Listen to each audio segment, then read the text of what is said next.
Jai Sairam, welcome back to my channel. இன்னைக்கு இந்த பதிவில் விநாயகர் சதுர்த்தி வருது இல்லையா? விநாயகர் சதுர்த்தி வந்து எப்போ, நம்ம எந்த நேரத்தில் வழிபாடு பண்ணலாம், எந்த தேதியில் வருது, சிறப்புகள் என்ன, வழிபாட்டு முறைகள் என்ன, விநாயகர் சதுர்த்தியோட வரலாறு என்ன, இது எல்லாத்தையுமே உங்ககிட்ட இந்த பதிவில் ஷேர் பண்ணுறேன். நீங்கள் வந்து ஸ்கிப் பண்ணாமல் ஃபுல் வீடியோவையும் பாருங்கள், அப்போ தான் உங்களுக்கு புரியும். என்னோட சேனலுக்கு தொடர்ந்து சப்போர்ட் பண்ணுங்கள், லைக் பண்ணுங்கள், ஷேர் பண்ணுங்க, கமெண்ட் பண்ணுங்க. ப்ளீஸ் மறக்காம சப்ஸ்கிரைப் பண்ணுங்க, பெல் ஐகானை கிளிக் பண்ணுங்க. விநாயகர் அப்படின்னாலே தனக்கு மேல ஒரு தலைவன் இல்லாதவர் அப்படிங்கிறது பொருள். அனைவருக்கும் முதலான தெய்வம் அப்படிங்கிறதுனாலேயே இவரை முழு முதற் கடவுள் அப்படின்னு நம்ம வந்து போற்றுகிறோம். அனைத்து கணங்களுக்கும் விநாயக பெருமானுக்குள் அடங்கும் அப்படிங்கிறதுனால அவரது இடுப்புல சர்ப்பங்களை கூட கயிறாக கட்டி இருப்பதால விநாயகரை வந்து வழிபட்டு வந்தோம் அப்படின்னா நவகிரகங்களால் ஏற்படும் தோஷம், எந்த தோஷமாக இருந்தாலும் சரி, கால சர்ப்ப தோஷம், இது எல்லாமே வந்து முற்றிலுமாக நீங்கும், நம்மளை வந்து நெருங்காது.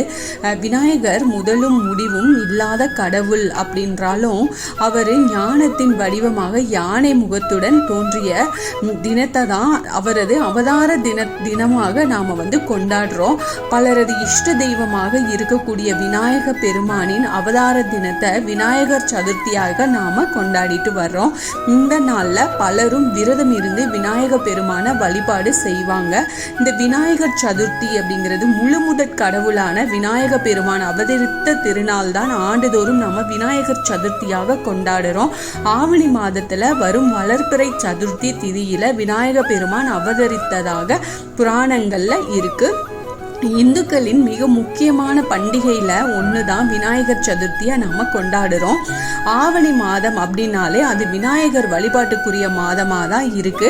விநாயகர் சதுர்த்தி, கணேச சதுர்த்தி என பல பேர்ல வந்து நாம வந்து கொண்டாடுறோம்.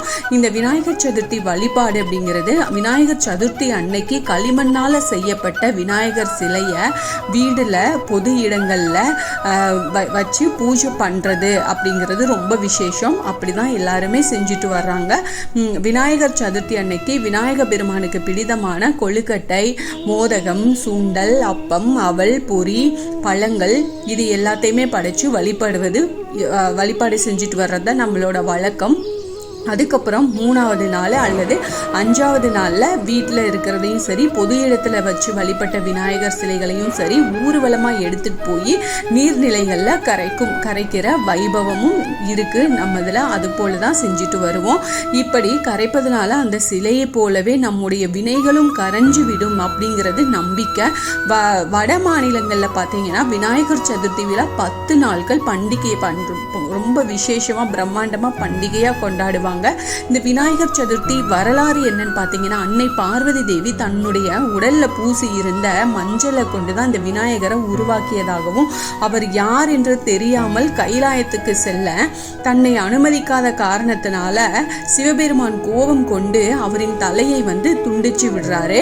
பிறகு பார்வதி தேவி வந்து அதை உண்மையை வந்து தெரிஞ்சுக்கிட்டு சிவபெருமானிடம் தான் உருவாக்கிய மகனுக்கு நீங்க மீண்டும் உயிர் கொடுக்கணும் அப்படின்னு சொல்லி பார்வதி தேவி சிவபெருமான் கிட்ட வேண்டாங்க. இதை ஏற்ற சிவபெருமான் பூதகணங்களை அனுப்பி வடக்கில் வச்சு, அதாவது தலை வச்சு படுத்திருக்கும் உயிரினத்தின் தலையை வந்து கொண்டு வரும்படி சிவபெருமான் உத்தரவிடுறாரு.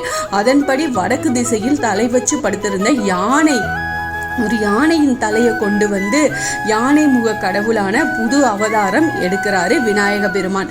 விநாயகர் புது அவதாரம் எடுத்த நாளையே தான் விநாயகர் சதுர்த்தி தினமாக நாம கொண்டாடுறோம்.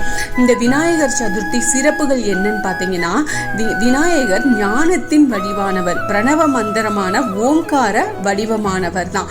விநாயகரை வழிபடுறதுனால எப்படிப்பட்ட துன்பமாக இருந்தாலும் அது நீங்கி நமக்கு நல்லதே கொடுக்கும் அப்படிங்கிறது நம்பிக்கை. தடைகள், துன்பங்களை விலக்கி மகிழ்ச்சியையும் வெற்றியையும் ஞானத்தையும் செல்வத்தையும் தரக்கூடிய கடவுள் இந்த விநாயக பெருமான். எந்த ஒரு செயலையும் நம்ம துவங்குறதுக்கு முன்னாடி விநாயக பெருமானை வழிபட்டதுக்கு அப்புறம் தான் துவங்கினா அது வந்து நிச்சயமா வெற்றியே கிடைக்கும். அதனாலதான் நம்ம முழுமுதற் கடவுளான விநாயகரை வந்து எந்த தடையும் ஏற்படாம இருக்கணும் அப்படின்றதுக்காக நம்ம வழிபாடு செய்யறோம்.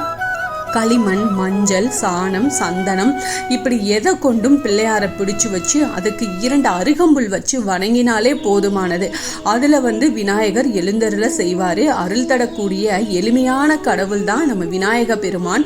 இந்த சதுர்த்தி விநாயகர் சதுர்த்தி இந்த வருடம் செப்டம்பர் 7ஆம் தேதி ஆவணி 22ஆம் தேதி சனிக்கிழமை வருது. செப்டம்பர் 6ஆம் தேதி பகல் 1:48 மணிக்கு துவங்கி செப்டம்பர் 7 பகல் 3:38 மணி வரைக்கும் மட்டுமே சதுர்த்தி திதி இருக்கு.